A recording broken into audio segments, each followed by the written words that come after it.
Hi folks, welcome back to Quest for Glory 3. Just to get it out of the way, today's episode is going to be mainly training with the Simbani, so if that's not your cup of tea or you don't enjoy grinding in games, then you know what to do. Skip to the next episode. I actually don't know if Conrad... Oh. She wants to challenge me anyway. Maybe you and I should be seeing who is the better thrower of spears. Do you wish to compete with me? I do. I feel like Conrad needs to practice the bridge more than he needs to practice throwing, but to win a spear throwing contest, try to hit the center of the target. Center of the target counts as 2 points. Outside of target counts as 1. The one with the most points after 3 throws wins this contest. You throw, then I throw. Okay, well... Yikes, didn't even hit the target. That one's pretty close. I also don't think this has anything to do with where you put this. But I could be wrong. She at least hit the target all 3 tries. I have won this contest, but you have improved greatly with spear throwing since you started practicing here. With more practice, you will be very good. Remember, I have thrown a spear all my life, and you be nearly as skilled as I be. You will soon be better. To be winning at a Simbani Initiation contest, you will need to be even more skilled at throwing than I. So we need to actually beat her before the initiation will even happen. The initiation contest usually has 3 throws at a still target and 3 throws at a moving target. You will win only if you practice and use your brains well. Well, anything else for me about this? A spear is the Simbani's best protection. That is why the warrior must be so skilled with the spear. Alright, well, you can stay here and watch if you want, but wow, you couldn't have thrown like that a few moments ago. Well, not like that, but... You tell Uhura goodbye. What? Kwaheri, hero. Wait, what just happened there? I got points. I did not mean to... Oh. I'm about to die from exhaustion, so let's not do that. 2 out of 224 stamina. Okay, let's just take a rest here. Hero, resting here could be hazardous to your health. Best to reconsider. Okay, we're gonna go to... You re-rack your spears, just like your mother always taught you. Alright, we'll go to the Awari game and maybe rest over here. I thought I would talk a little bit... Oh. What's this?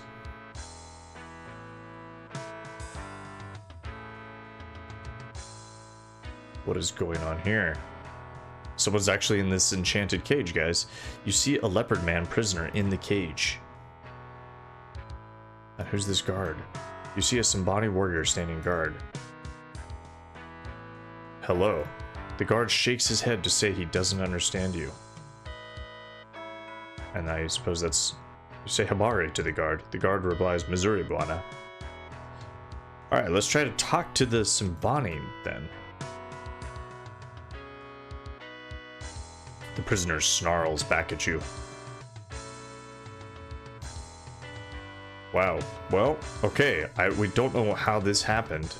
We were just headed here to play a warrior. Maybe I can't rest here either because this kind of looks unsafe too. No, I can't. Let's go talk to the Libon. Let's see if he has any information about this. I really doubt that a leopard man just stumbled into the Simbani village. It's very suspicious, actually. Let's go in here. Get the lowdown. Greet. Hello. You say Habari to the Libon? Missouri, young hero. Let's ask about the prisoner. This Leopardman spy was caught at the edge of the savannah. We will keep him caged until the spirit of death be returned or when we learn from him where the Leopardman village hides. Wow, okay. And actually, this is exactly what we needed because the Leopardman village is enchanted, right, by magic. And to find it, you actually need to know where it is already. So maybe this is our way of finding where the Leopardman village is in the jungle. We kind of already knew that. Drum. source of all their power. One of our bravest warriors, Mabuzi, was found dead outside the village gates one morning with the drum in his hands. He had been killed by magic. I think we already asked about this last episode, but now I'm having trouble remembering. We were warriors. Yeah, I already asked about that. Okay, he's probably just gonna kick me out if I ask about this, but we're not getting anything else, so I'm just gonna say goodbye. Tell the Liban Kwaheri. The Leopardman Prisoner will be guarded at all times. So far, he will not talk and tell us where his village hides. When he does, the Simbani will destroy his village and return with the Spear of Death. If you can find the Leopardman village from speaking to the prisoner, then the Simbani will have their Spear of Death back, and the war will be over. Go then, and thus bring peace to this land. Well, this is tricky, right? Because, well, the Leopardman is just snarling at us in his condition, right? Doesn't really want to tell us anything, and I feel like they might need to be in human form, right, to actually talk with us, because we've met a few Leopardmen and we've killed them so far. So what could we do to actually force this Leopardman to talk to us? Luckily, we have something here. We have a Dispel Potion, so dispelling the effects of magical enchantments. And remember, they're shapeshifters. So it would make sense to actually do this and force the Leopardman back into human form, and then we can actually talk, right? Let's try that.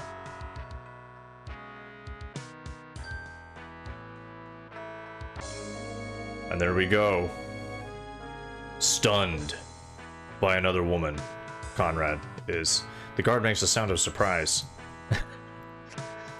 You see an attractive young woman in the cage. Alright, so not a leopard man, but a leopard woman. Let's see, will she talk? The leopard lady turns her head and ignores you. Okay, so she's not even wanting to talk to us at all. And I doubt we could just let her out, right? That doesn't make sense. But I'm gonna save it and do it anyway, see if I can. Free in leopard lady.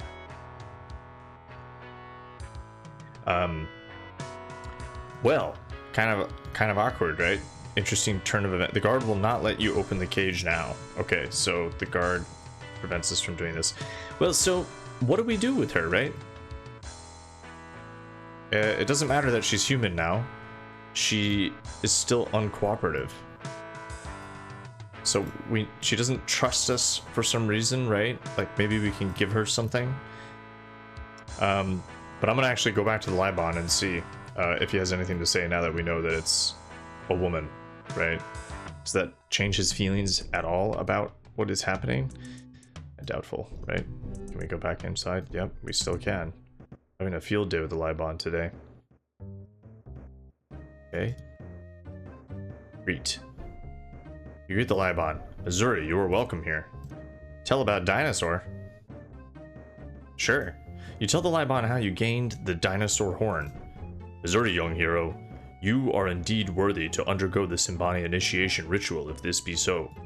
You give the Liban the dinosaur horn. Oh. I don't know if I should have done that yet.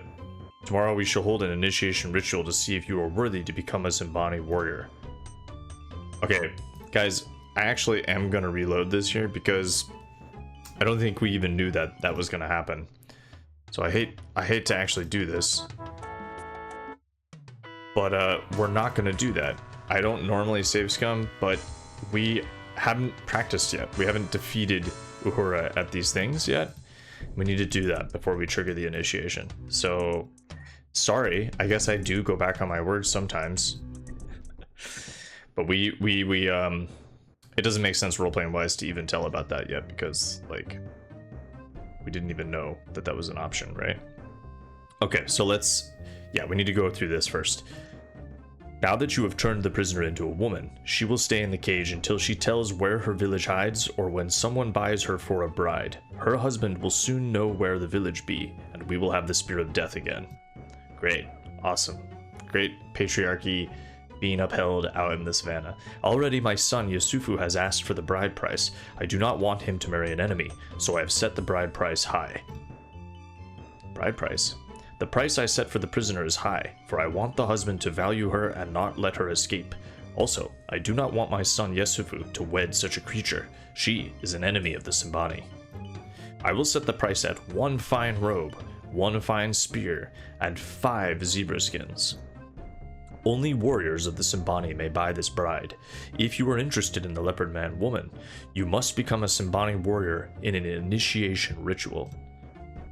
Well, we need to ask about that now. So we actually have most of that stuff. We have the fine robe, we have a fine spear, and we only have 1 of the 5 zebra skins. So we need to go back to Tarna and buy 4 more if we want to buy her, which I guess we're going to.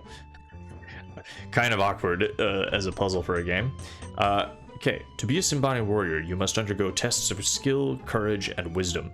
Learn the ways of the Simbani, practice our skills. When you are ready, bring to me the horn of the running death, the dinosaur of the savannah.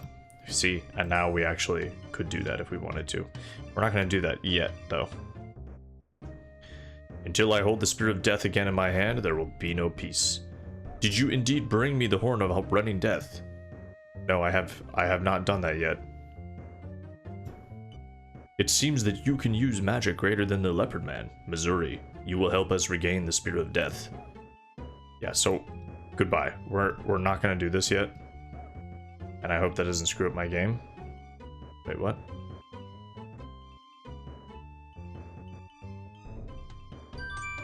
Oh no.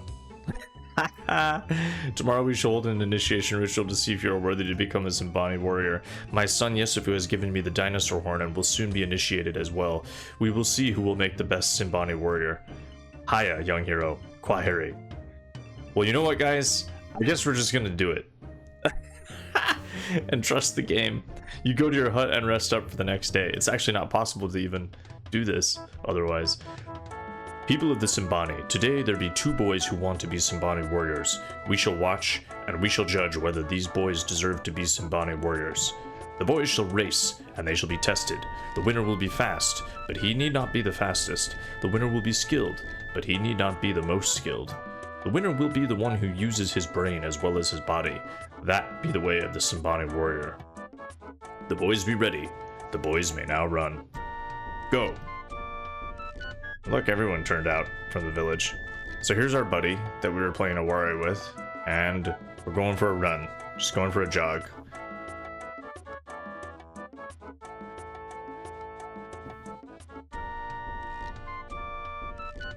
Keeping up with him. Nope. No, I'm not.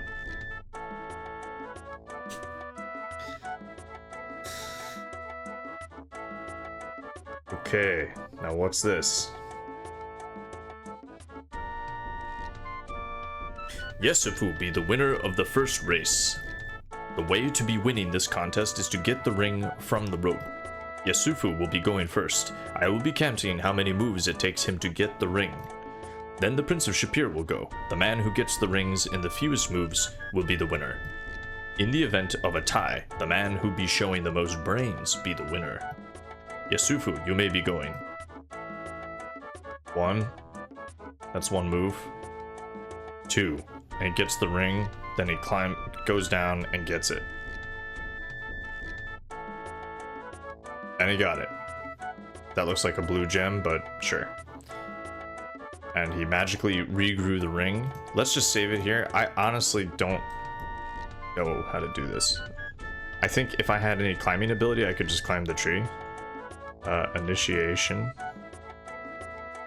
Ring. But we have 3 spears left, so let's take a look here. The ring is tied to a rope hanging from the branch above. It is suspended over the middle of the hole about 5 feet from the edge. Do we have anything that we could actually use here? Probably not. This looks like a spear. And are we full on everything? Good, we actually are. Alright, well, you know what? Conrad is really not the brainiest, so he's just gonna do, what? 1. You missed by an inch. I think we failed that. It took us more tries. Yesufu is the winner. You both took 3 moves to get the rings, but Yesufu figured out how to get the ring first. Well, you may begin the race. Yes, he did. He beat me, I guess. Conrad's not going to win this. And I don't know what that actually means for us.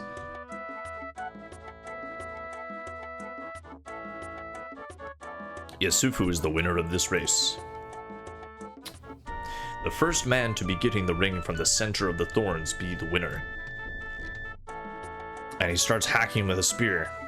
So, take a look here. This is a ring made from some of the thorniest, prickliest, nastiest, sharp, pointy bits you've ever had the misfortune to get through. There's another spear where I could pick that up. This looks like a large, hollow log. Let's use that.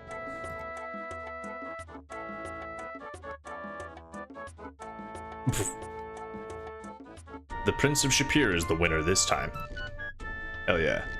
Kind of obvious, right? You may run.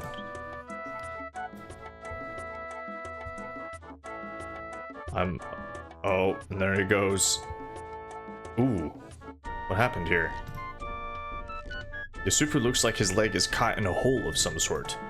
Alright, we gotta help him up, right? That's the honorable thing to do. You help Yasufu. Thank you. You could have run off, but you did not. Now let us run together again and race to the end. Even though he's gonna kick my ass. Conrad's not a very good runner. That's what I'm seeing here. Yusufu's beat us here and here. He's probably gonna do that again. I don't know what statistic is mapped onto that. Vitality? Agility? Yeah, he's too good. Okay. 2 boys returned to the village. Did they do well? The crowd responds, yes.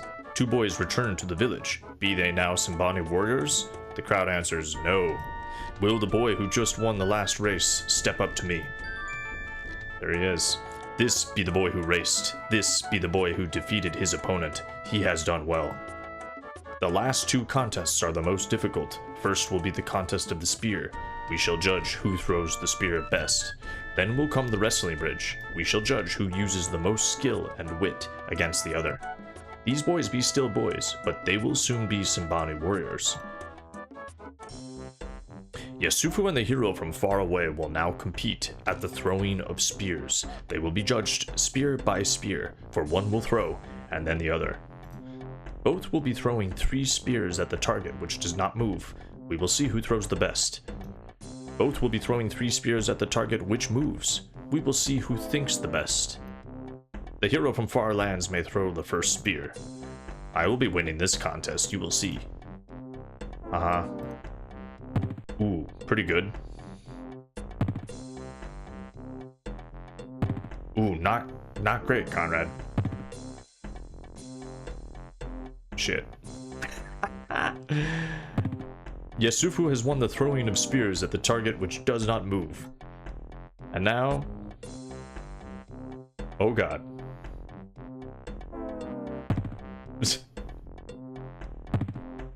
Oh, well... that should have... oh my god. I'm doing terribly. The winner of the throwing of spears be Yasufu. Are we about to just fail the game because we're losing this initiation so badly? You may climb the bridge now. I don't think we have enough stamina to do this. Oh well. You may now begin the combat. Go. What? Shit. I don't even remember if that's the right one. I don't think it is. I think I was doing the wrong one. Yasufu be keeping his balance. Alright. I think I have to do the opposite thing. Yeah. Got you.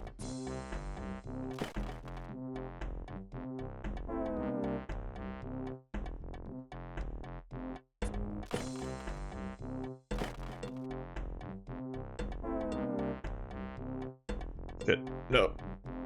There, it's the other way.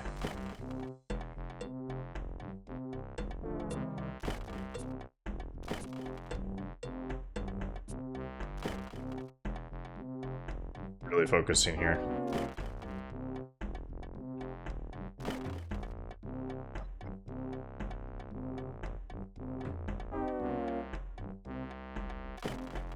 He's pretty good.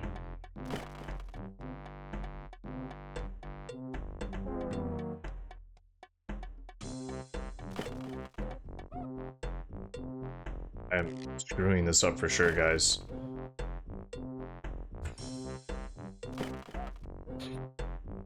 All my practice.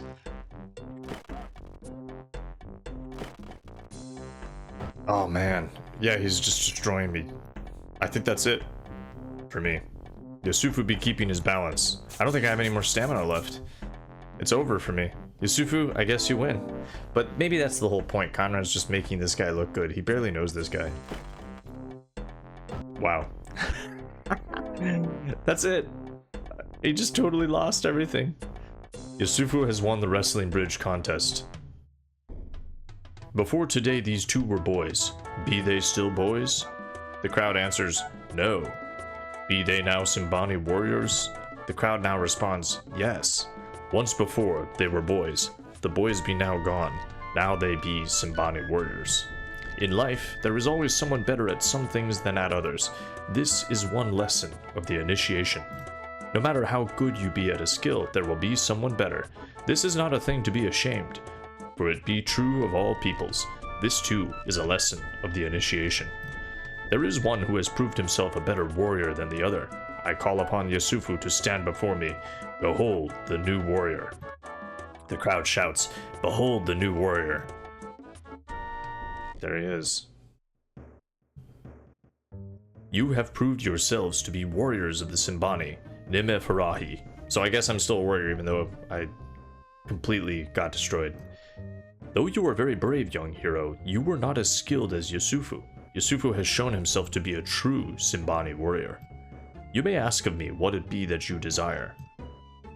During the contest, you helped free me from the trap, Asante warrior.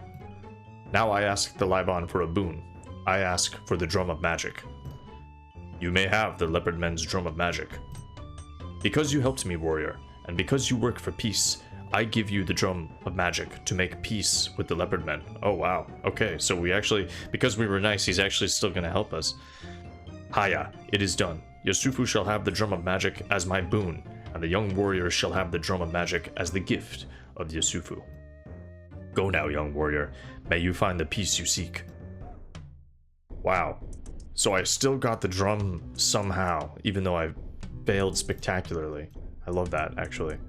Magical symbols are painted on the cover of this magical drum. It seems to pulse with a rock and roll rhythm of its own. Okay, so we have the drum. So I wonder, does this mean we can actually give this to... Can we just give this to this leopard woman? We're sure that we have it anyway? Ooh, here's Yusufu. You did very well to be taking away the magic of the leopard lady. Now she be looking like a real person. She be looking very good. Great. See the young Simbani named Yusufu. Let's just rest here a bit. Get some more stamina on board. I'm just gonna save it as well because we're after the initiation. So who is actually going to be marrying her is the key thing. Leopard marriage, leopard bride. Right, my B key is still not working. So how about leopard wife? All right, let's talk to Yusufu about this. See if we can hash this out. You greet Yusufu, Missouri Principeship here. When you take away the magic of the Leopardman, he changed to this girl. She is pretty for a Leopardman. I be thinking maybe it'd be time for me to take a wife. When I am initiated, maybe I buy this prisoner for a bride. The Leopardman has set a high bride price, though. The bride price of this girl is high because she is a prisoner. The Leopardman does not want her to escape before we regain the spear of death. Girl, huh? So the prisoner can speak. Does she not look fine when she is mad? She will make a good wife.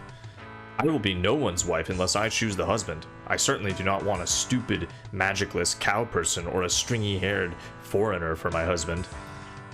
Wow, there we go. The more I look at her, the more I think I want her for a bride. Okay, so we got Yusufu, this horny Simbani guy, but she does talk, so let's see if we can speak with her. No, she doesn't like us at all. I want to give her the drum, right? This person isn't interested in the object you offered. Really? Because it's the drum of magic. It's supposed to be really important to your people. I don't think I can give her this. This object at this time is an inappropriate offering, so I think what we need to do is come back to the Libon with everything that we need. Here, let's give her a little gift. Wooden leopard. Maybe she'll talk to us. The leopardman reaches for the sculpture, then draws back from you and snarls. So she doesn't like us yet. Does not trust us. Can we give her these beads? She looks at the beads, but will not take them now. Okay. So the fine spear, 5 zebra skins, and then a robe. What is this for? I don't know. Anyway, we need to go... I guess we don't need to practice. So much for the training montage of this episode. I just did like probably the most interesting thing in this game, which is the initiation. I think we need to go back to Tarna and get our 4 more zebra skins. So let's go do that.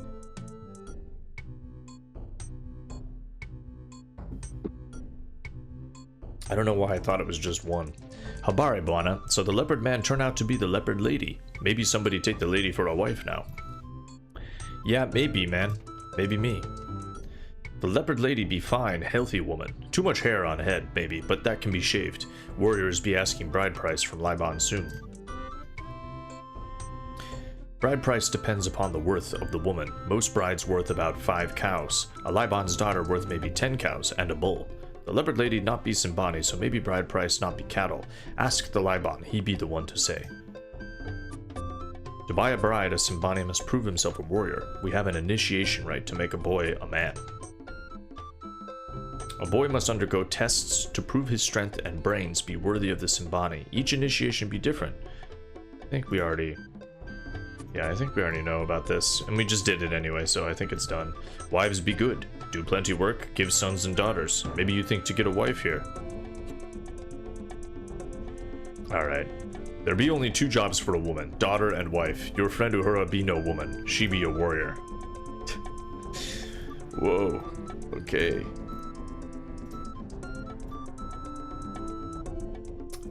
Some very traditionalist views among the Simbani. We're just gonna make a beeline towards Tarna, and you know what? We will run into something. I'd be disappointed if not.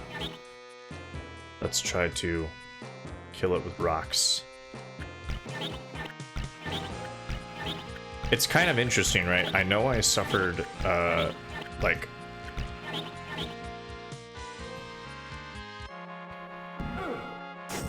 There we go. I know I suffered, from puzzle points and not winning the initiation, but like doesn't block the game at all. Like you can still continue. It's kind of interesting. Like I had no idea how many points I actually missed from failing that, but just 10 minutes and let's keep going. It's probably going to be nighttime by the time we get back, to be honest. Now I feel like a fool for not buying those skins, but when I was there.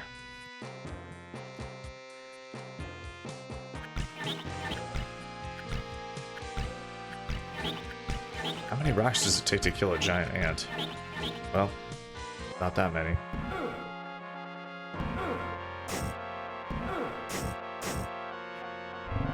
How's that? Man. And it makes you look at it too, like, just let me get on with the game. 2, 3. I'll pick up 4 bunches of rocks, rest another 10 minutes, and we're out of here. Combat in Quest for Glory.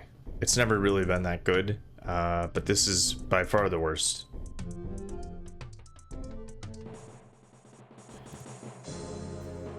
I was talking to a friend who is probably watching this video about tension in games, and the issue, right, with having poor combat in a game like this.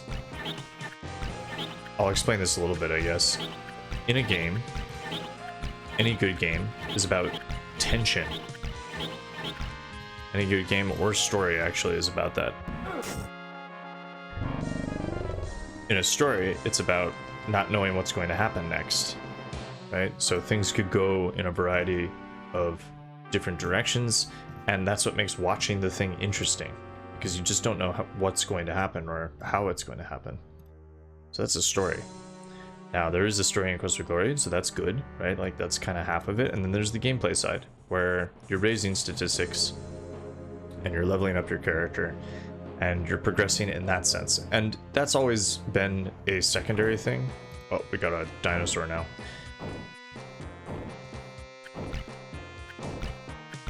Oh, I really hope I have enough stamina to do this. Let's see. Oh, I don't. We're gonna have to wait. We're just gonna have to tank it.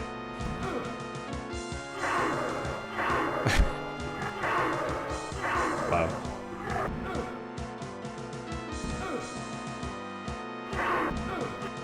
Okay, wow. And that's what I'm saying. Like, I was at such low stamina just then.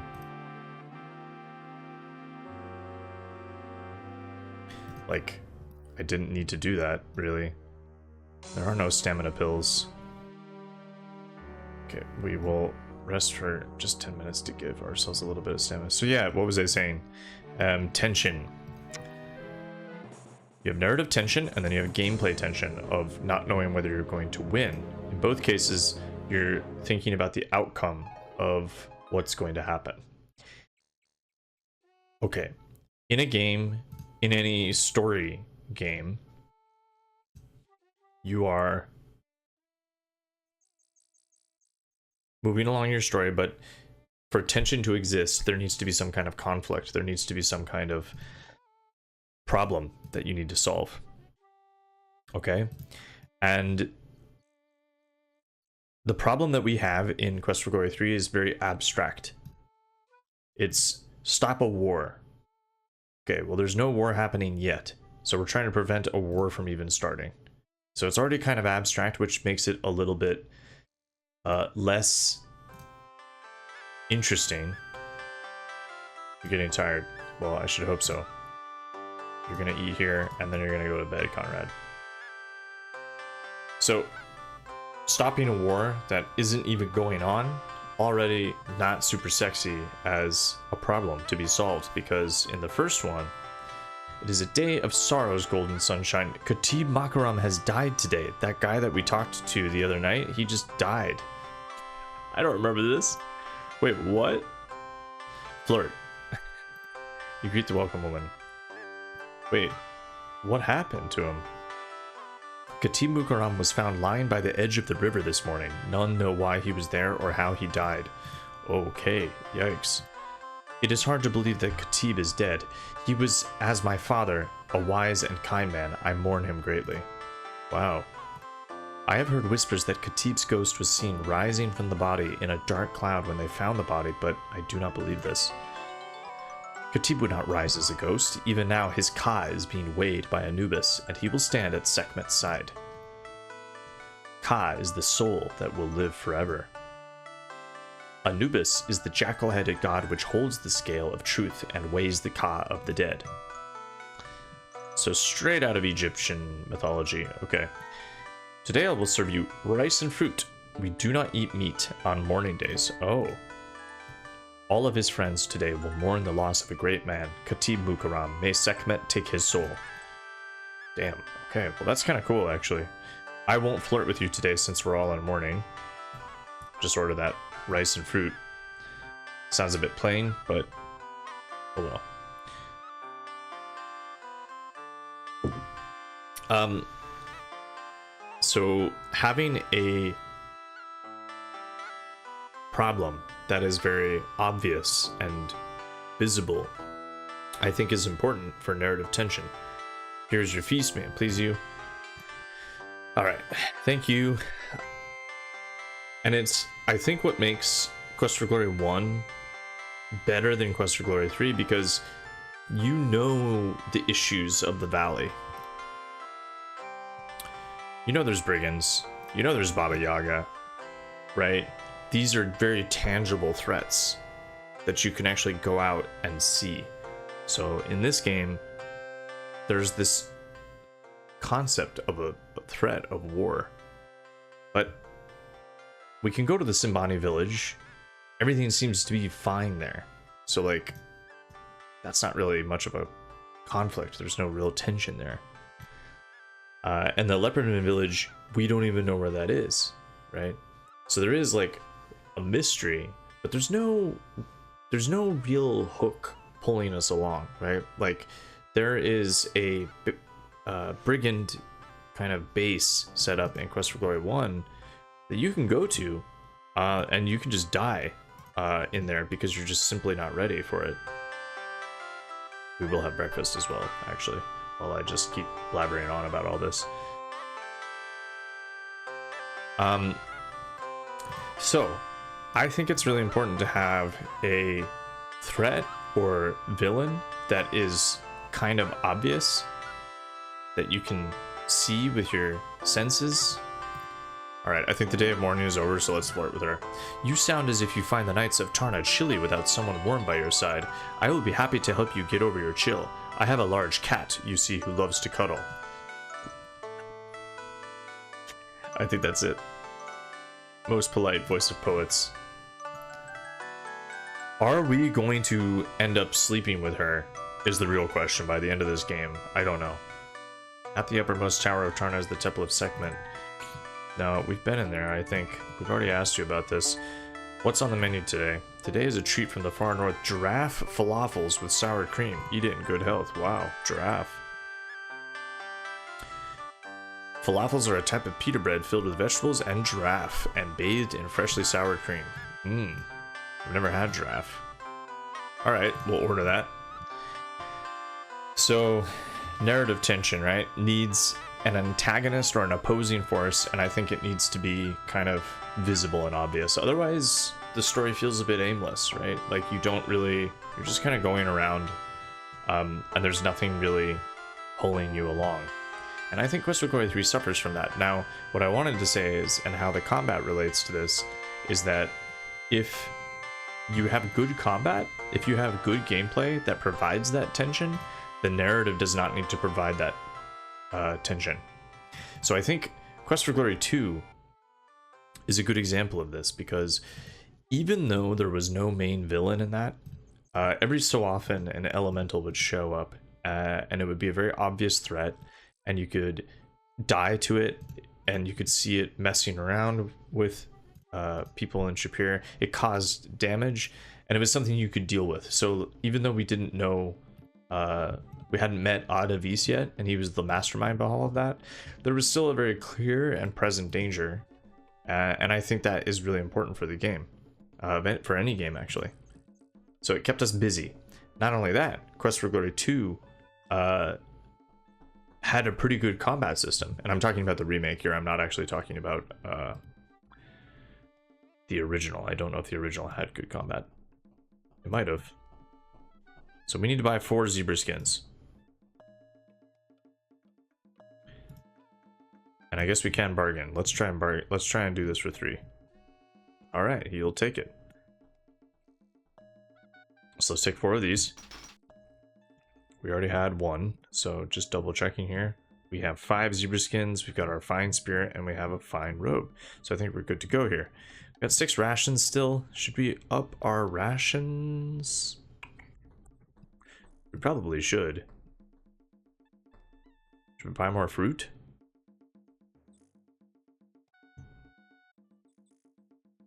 I don't know. I'll buy some more fruit. Why not? Let's just get some mixed fruit.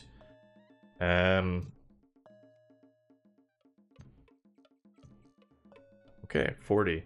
We'll do 2. Just to have that as something extra, not just like jerky, lizard jerky, or whatever that was for our rations. So, yeah, Quest for Glory 2 kept things interesting, and as much as I complained about it being kind of tedious, at least the gameplay was actually not so bad, right? And I think that is important for maintaining tension. We're gonna try and get back to the Simbani village now, and we're gonna call it there, I think, once we make it there. So we're just gonna make it, get through all the fighting. We're gonna make it there on time? Yeah, the day's just starting. Of course. Should I just run away? No, we're not gonna do that.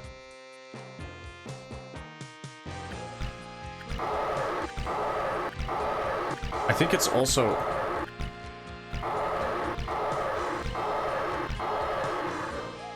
Surely he's dead.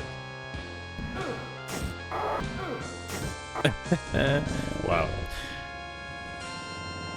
I think it's the fact that it's also like the same roar as the dinosaur. Like they have the same sound effect even. It's a bit outrageous. 10-minute rest. Some more rocks, I guess. Honestly, I should just be running away. I'm at that point right now. In Quest for Glory 2, it was fun to learn how that combat worked. It was interesting. This, I'm just kind of going through the motions, right? There's...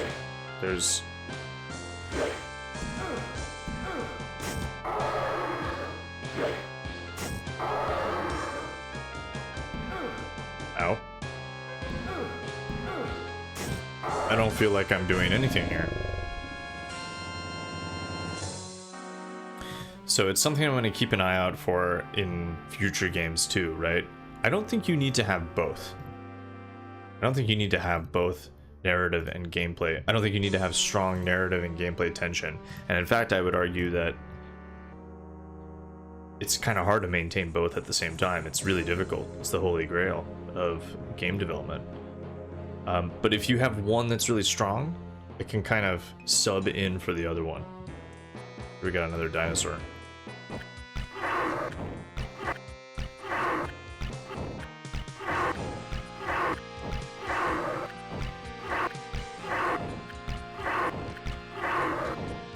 Probably should just buy some daggers. See, look at that. I took out most of its health just by throwing rocks at it. This is supposed to be the hardest creature in the savannah, and I've already killed like 4 of them. Right? And it kind of...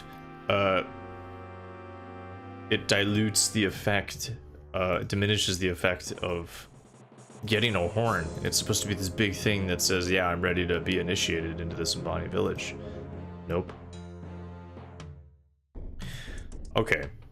So yeah, you don't really need both, I would say, at the same time. But I've been thinking more and more about why this game is like kind of disappointing me and not impressing me. And it really does boil it down to the lack of tension in both narrative and gameplay at the same time. That's the main issue. Like, it's not giving me any sort of real conflict or challenge. It's a big problem. You need to have that in a game. Both of the previous 2 games actually did have this. How many horns do I have at this point? 5?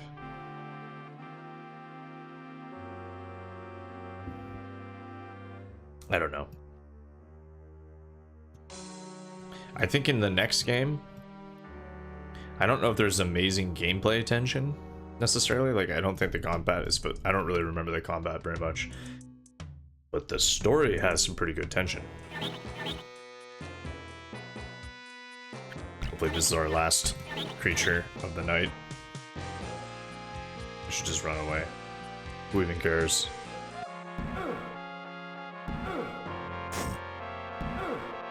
Combat's gotta be pretty bad for a fighter to, like, not care anymore. Oh man, okay. Wrap it up, wrap it up. Okay. Nearly there, nearly there.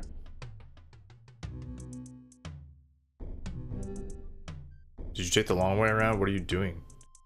Okay. Cool. You have broken the spell on the Leopardman, I have heard. She be one fine-looking woman. Maybe you make her your wife. Everyone wants me to marry her. What the hell? Good evening to you too as well. The leopard lady be very fine looking, but she be very wild. Man who marries her better look out for knives in the back, I be thinking. I hear rumor that you asking about bride price on that leopard lady. Since the Libon is the big father of the tribe, he be the one you be talking to about bride price. Rumors be flying free in the air. Who knows where I catch that one? What?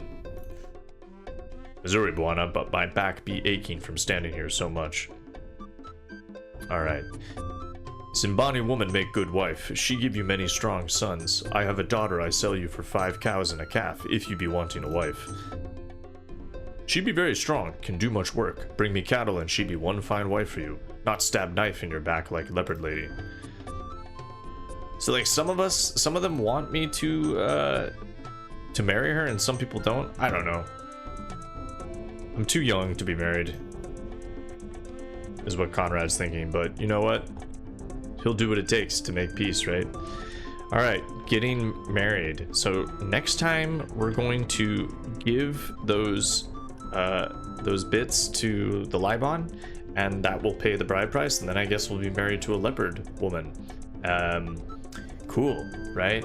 He'll have to go break the news to the what's her name, Jana, at the welcome inn in Tarna. Yeah, that won't be pleasant for her. Thanks for watching, folks. This is a bit of a longer episode. Hope you're enjoying, and I'll see you next time.